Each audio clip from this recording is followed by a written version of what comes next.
Welcome, ladies and gentlemen, to the Gregory Wright Show. It is an honor and a pleasure to serve my with information that they would not otherwise get on mainstream media or other alternative sources.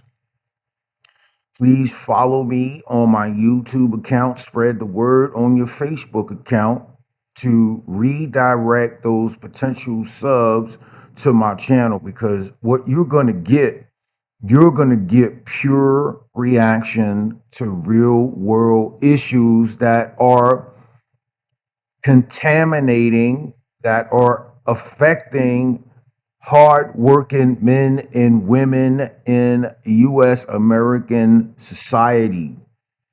Just a couple of brief administrative notes coming from the Gregory Wright Show, broadcasting over the YouTube airways at an undisclosed location in Central Virginia. We are looking at, I wish I could turn the camera around, but I don't have that flexibility. But we're looking at probably about 6 inches of snow, if not more. And then on top of that, we're getting an ice mixture, which by tonight will frost over, and you'll hear this big crunch when you get up for work in the morning. And so hopefully you guys are playing it safe. You took the weather advisory to the fullest extent of your ability to prepare yourself during being snowed in for a couple of days and having enough groceries and things like that to sustain your prolonged stay inside.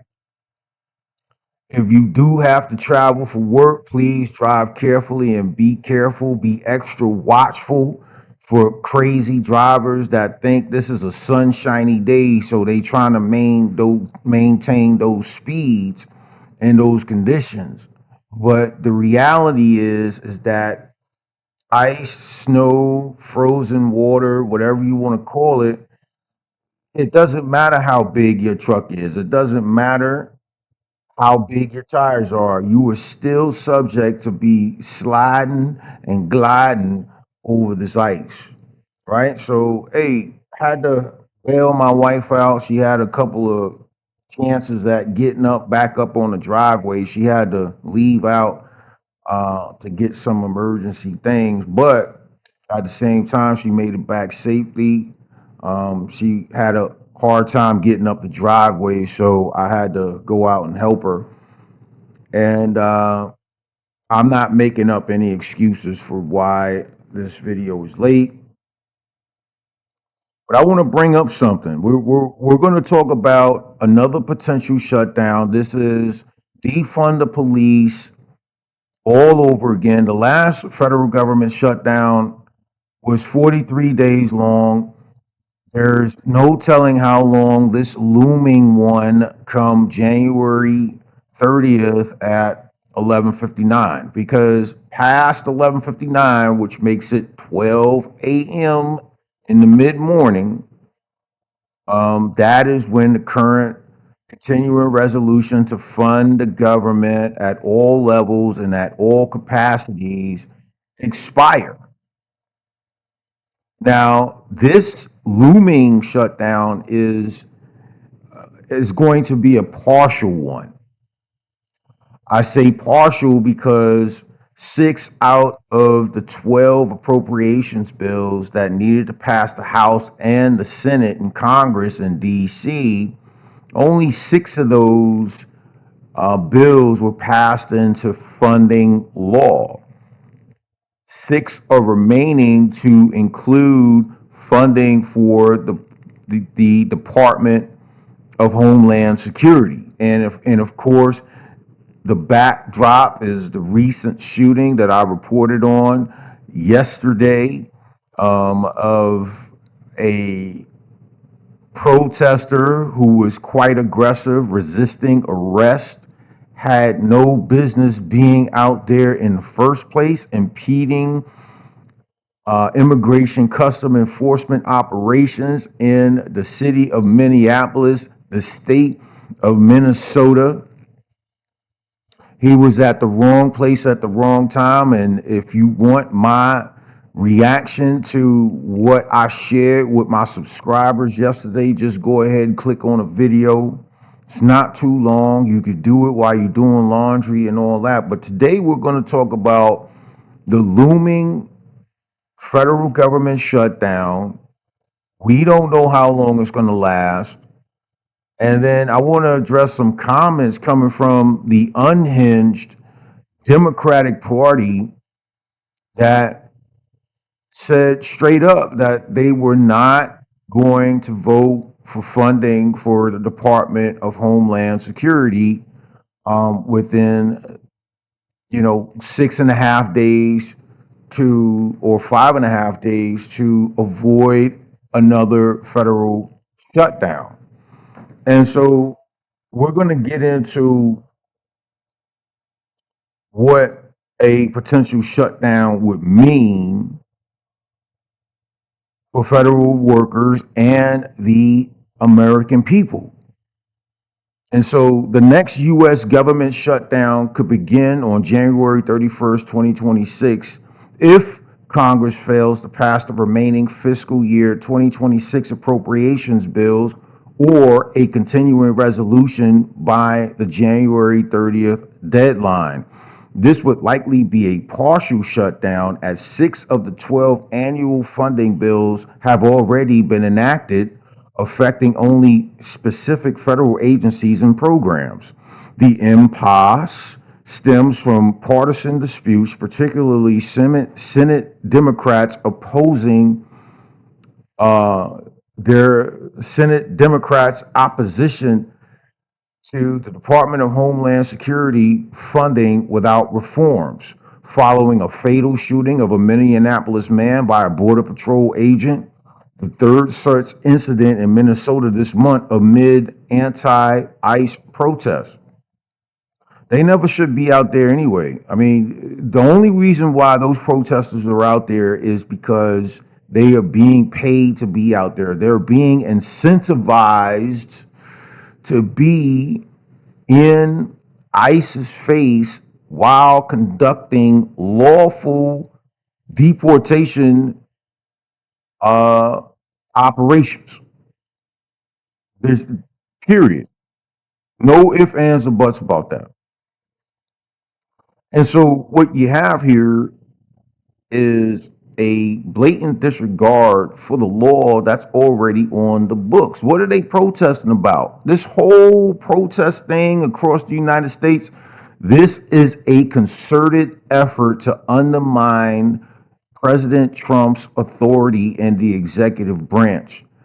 Make no mistake about it, folks. Make no mistake about it. President Trump has predicted a shutdown is probably coming, blaming Democrats, of course, while House Republicans have advanced bipartisan bills that the Senate must now consider.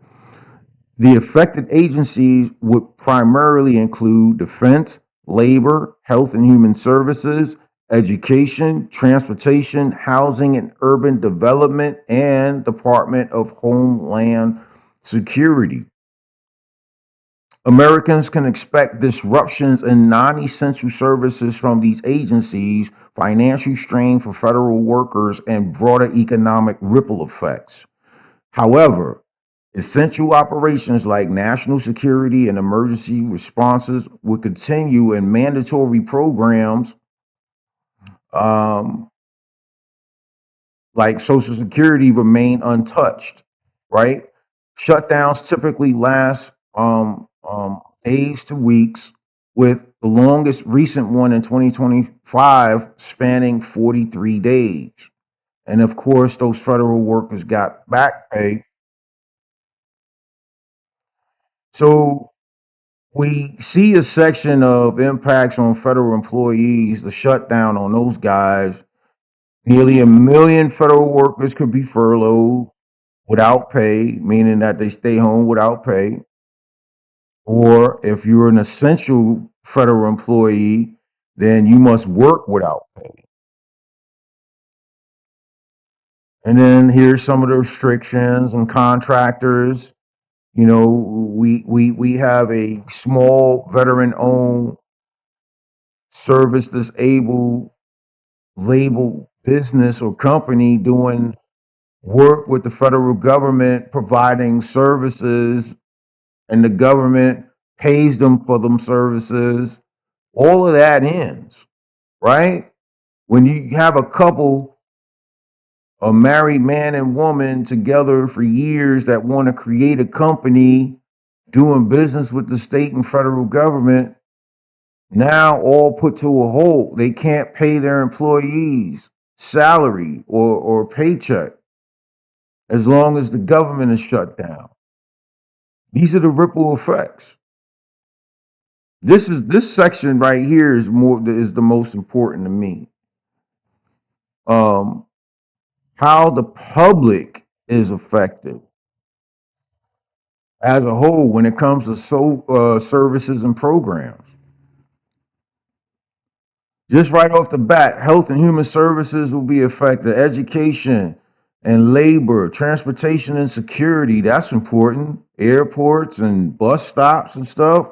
Housing and urban development. Yes, there's still people, especially veterans and young men and women, that require housing that they wouldn't otherwise get if it wasn't for these programs. Defense and emergency response and others. I'll just read through a few of these. Health and human services, right? Expected disruptions and delay in clinical trials, food safety inspections and environmental protections, potential risks from uninspected facilities. So you may have some bad actors out there that may want to take advantage of the shutdown and process foods without the proper inspection certification. And so now the American people have the potential of getting provided poison food or food that's tainted with something that would have gotten caught if the government didn't shut down. And so the NIH turns away new patents or new patients. FDA suspends routine inspections. EPA halts hazardous waste and drinking water checks. You see where we going. Under education, the expected result is Head Start classrooms may close, delays in labor enforcement and veteran job support, transportation and security, which involves our airports and our passport processes. If there was another government shutdown, there are going to be longer security lines, potential flight disruptions if absences arise, meaning absences of the people that work for the federal, uh, you know, what is it, aviation administration, right? The FAA, the Federal Aviation Administration, right? You got full government workers that are um, have the potential to be laid off during this next looming shutdown. You may have people who call in because they don't want to go to work for free without a paycheck. That's the way these things run. And so they're going to be longer lines, flight disruptions, and just gaps in the transportation business, because they're not going to have enough workers to sustain that supply chain, that, logistics chain, right? Housing and urban development. The result of a government shutdown means that FHA and the U.S. Department of Agriculture halts new loans, HUD delays assistance for low income renters. So, you know, Alexandria Ocasio Cortez and Chuck Schumer and all these guys, what's this dude's name? I forgot his name. Not Cory Booker. Timu Obama. I forgot his real name. Shame on me, right? Defense and emergency response, right? If the government shuts down, the military continues, but at a limited capacity. FEMA pauses non emergency projects. And so you get the drift, right? So we're going to basically back out of here, and we are going to explore some videos that I came across. Let's start with AOC. Let's start with AOC, shall we?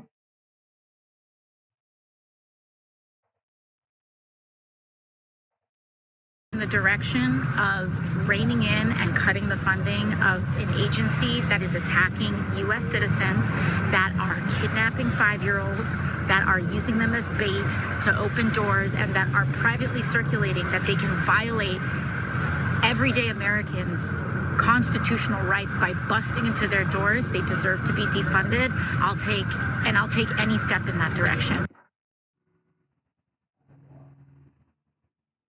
All right, guys. I'm sorry about that. I should have disappeared myself a long time ago in terms of um before I played this video. I'm going to play it again, so I apologize for the redundancy. But we must spread the truth. And Alexandria Ocasio Cortez is, of course, talking about defunding the police again. In 2020, it was the actual police in these cities. But now the new police is Department of Homeland Security and ICE and all those guys, right? That are causing a ruckus in Minnesota. Let's try that again. I want you to get the full visual and information without any unnecessary interruption. Any step in the direction of reining in and cutting the funding of an agency that is attacking U.S. citizens, that are kidnapping 5-year-olds, that are using them as bait to open doors, and that are privately circulating that they can violate everyday Americans' constitutional rights by busting into their doors, they deserve to be defunded. I'll take any step in that direction.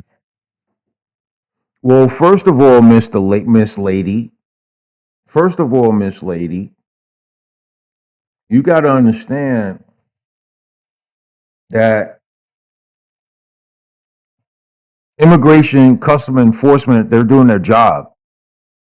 They're enforcing the laws that are already on the books. Laws that Congress passed and got to the president's desk, and the president signed those immigration enforcement laws into law once he placed his pen back down on the desk after signing the document, after signing the bill. So that's number one, AOC. And they have to bust down doors. You know why? Because the mayor of Minneapolis refuses to work with ICE, refuses to work with Tom Homan. The governor, Tim Walz of Minnesota, refuses to work with ICE, refuses to work with President Trump, just flat out refuses. And he made that public. He made that public. He made it public, right? Tim Walz made it public that he was not going to work with the federal government and customs enforcement operations. He was adamant about it. He was adamant about it. And so because the leadership in Minnesota failed to work with the federal government to get the worst of the worst illegal immigrants outside of our country deported to their country of origin, deported to anywhere where other third world nations will take filth, because the leadership in Minnesota does not want to work with the federal government in releasing those worst of the worst criminals from the prisons, from the jails, directly to ICE custody, Minnesota leadership decides to release these criminals out on the streets. And so where you have in Minneapolis, you have people who are criminals who committed heinous crimes now walking along your grandma, walking along your kids in the street, in Walmart, in the grocery store. No telling when these criminals are going to strike. And the Democrats seem to be okay with that. But the end game for the Democrats, the reason why they're jumping up and down for illegal aliens is because illegal aliens over the past decade have become the Democratic Party's new voting bloc. They allowed 20 plus illegal aliens across our U.S. southern border over the past 4.5 years. There is evidence, news reports that the state of Virginia, the state of Arizona, the state of Florida, the state of Michigan has done a voter registration reconciliation and found, 6,000 illegal aliens registered to vote in one state, nearly 10,000 in another state. So I got these guys on social media telling me that it's illegal for illegal aliens to vote. Well, duh. I know that, but they still voting. They may be in small little numbers. I don't think they in the millions and millions, but they're in there. In one case, Fulton County, Georgia, openly admitted that there were 315,000 unsigned and undated voter ballots during the 2020 election between Biden and Harris and Trump and Pence. So now what you have is an admission that there is a flaw in our voting system. There is a flaw in our voting system. And so I want to bring it back full circle. I don't want to go down a rabbit hole, but I need to let my viewers know that there is a connection between what you see out in the streets of Minneapolis, Minnesota, and the inconsistencies and irregularities discovered in recent elections as far back as 2020. There's a connection here. There's a reason why Democrats are cheering for illegal immigration and the Republicans aren't, because the Republicans know, the MAGA ones anyway, they know that the Democrats are using illegal immigrants to pad the votes illegally, right? So back to AOC's comment about the 5-year-old boy that was caught up in that raid, right? What I got here is that on January 20th or 21st, 2026, U.S. Immigration and Customs Enforcement agents detained 5-year-old Liam Caneo Ramos and his father, Adrian Alexander Caneo Arias, in the driveway of their home in Columbia Heights, a suburb of Minneapolis, Minnesota, shortly after the boy returned from preschool. The family, originally from Ecuador, had entered the United States legally in December 2024 to seek asylum, with their case still pending and no deportation order issued, according to family attorney Mark Prokosh.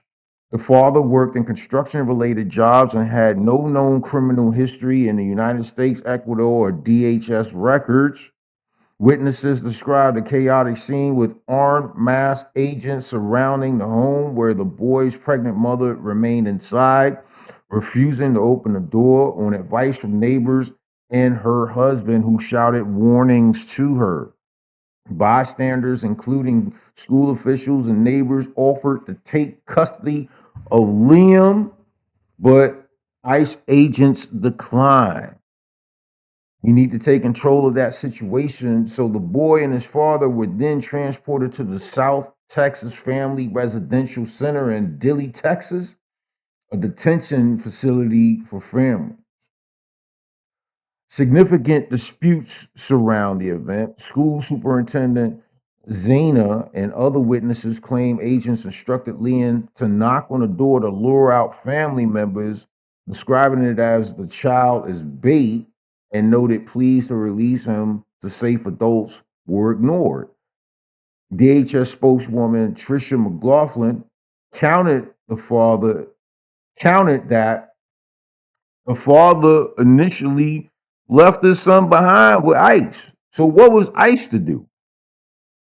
What was ICE to do but what they did? And what they did was they bought this young boy some breakfast and kept him warm until his mother and his father got some sense and faced reality. There's a reason why they're at your door, ma'am. There's a reason why they're at your door, sir. You're on their radar for a reason. So Alexandria Ocasio-Cortez is obviously trying to nationalize herself. She is self-aggrandizing.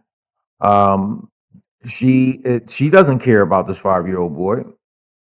She doesn't care about illegal aliens. She cares about her own career. That's all that is. That's really all that is. You're going to be really blown away by this. All right. So again, I'll have to invest in. Breaking news coming out of Capitol Hill. It involves funding for ICE, Customs and Border Patrol. Keep in mind that funding is highly controversial based on the events that continue to unfold in Minnesota. Scripps News congressional correspondent Nathaniel Reed is on Capitol Hill for us. Homeland Security funding, what's in it, what's not, Nate?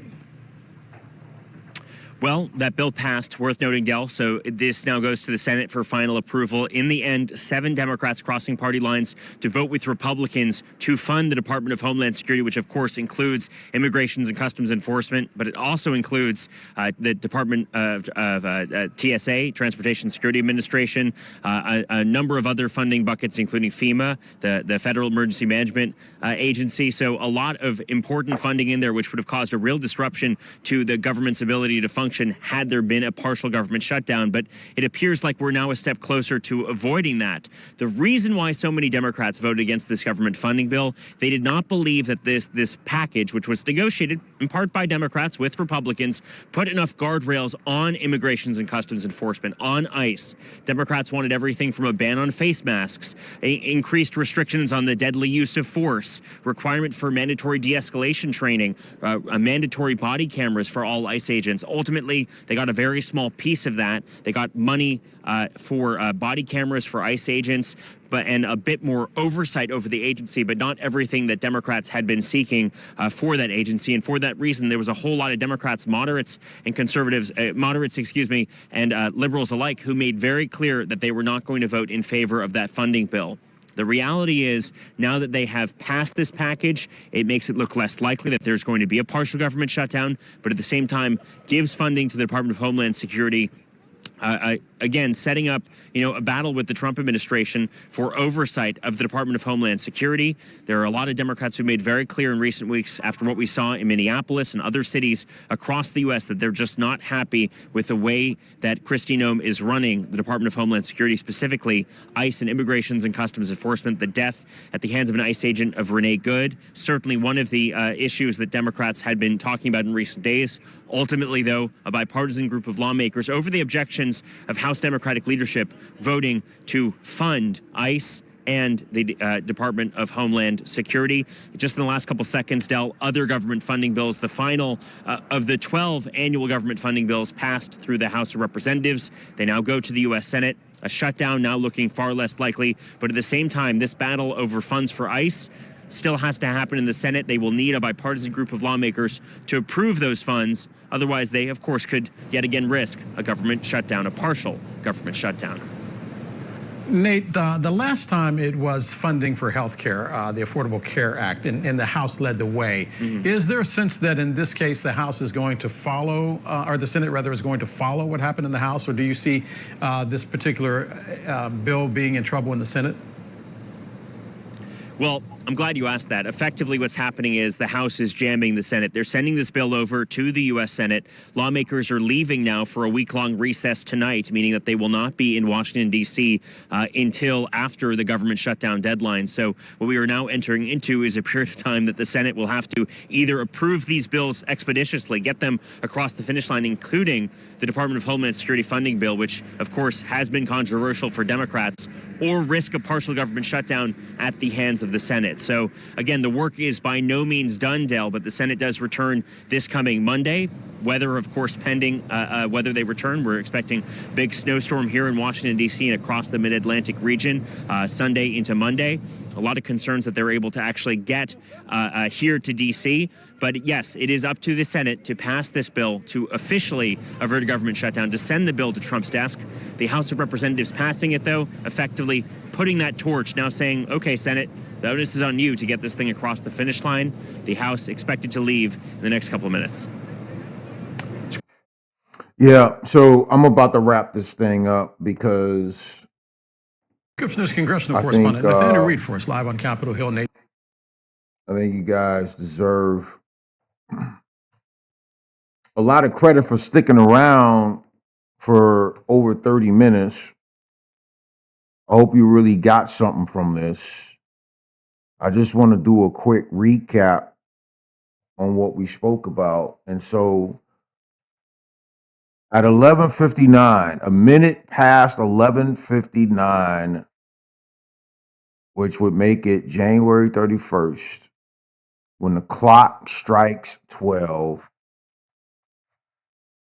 the current continuing resolution funding will expire, will run out. There will be no more funding partially for federal government services and programs. And the reason why this government shutdown is looming in about 5.5 days or so is because the Democratic Party can't wrap their head around the fact that the Department of Homeland Security and their ICE agents and their Customs and Border Patrol agents are doing their jobs. They are enforcing the laws that are already on the books, passed by Congress and signed by past presidents into law. So the Democratic Party does not like law enforcement. It was evident in 2020 when they were calling for defund the police. It is evident now that AOC and other congressional Democrats are also calling for the defunding of DHS. And because the congressional Democrats want to defund DHS and Republicans do not, most of them anyway, within the U.S. Senate, you're going to have an impasse because there is a filibuster type mechanism in the U.S. Senate to where when it comes to certain bills, especially those that pass the House as far as funding, the U.S. Senate needs 60 votes to pass the bill to the president's desk so the president can sign the bill into law. But what you have is that the Republicans do not have 60 Republican senators. They have 53 to the Democrats 47, 100 senators in total. And so the Republicans, if they want to pass this bill in the Senate, they're going to need 7 Democrats, Senate Democrats, across party lines and support this effort, support this agenda.